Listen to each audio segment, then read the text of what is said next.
আমি আজফার বিন তারেক। আমি চিটাগং ইউনিভার্সিটিতে ফার্স্ট ইয়ারে পড়াশোনা করছি। তো আমি আমার এইচএসসি পর যে লম্বা সময়টা পেয়েছিলাম, আমি অ্যাডমিশনের প্রস্তুতির পাশাপাশি আমি এই টেক প্ল্যানার কোর্সে পড়তেছিলাম মাইন্ডকিউ ইনস্টিটিউটে।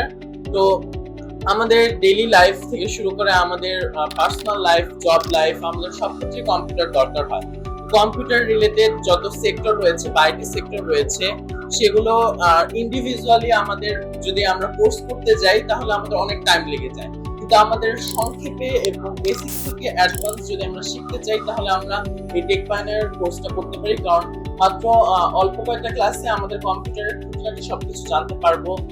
ফর এক্সাম্পল গুগল সোর্স, তারপর হচ্ছে Microsoft office, social media management থেকে শুরু করে এআই, গ্রাফিক ডিজাইন, আমাদের তারপর বেসিক কোডিং, ওয়েব ডিজাইন, যেগুলো আমাদের ডেইলি লাইফের পার্সোনাল লাইফে দরকার হয়, জব করার ক্ষেত্রেও মানে বেসিক আমাদের যে নলেজটা দরকার সবকিছু আমাদের এই টেক প্ল্যানেটার কোর্সের মধ্যে শেখানো হয়। তাহলে আমাদের আলাদা করে আর এতগুলা কোর্স করা লাগে না। তাই আমি সাজেস্ট করবো যে যারা নতুন কম্পিউটার শিখতে চায় তাদের জন্য পারফেক্ট হবে, কারণ টাইপিং থেকে শুরু করে একদম অ্যাডভান্স এআই এর সব ধরনের কাজ মানে সে শিখতে পারবে এবং পরবর্তীতে অন্য কেউ শিখাতে পারবে।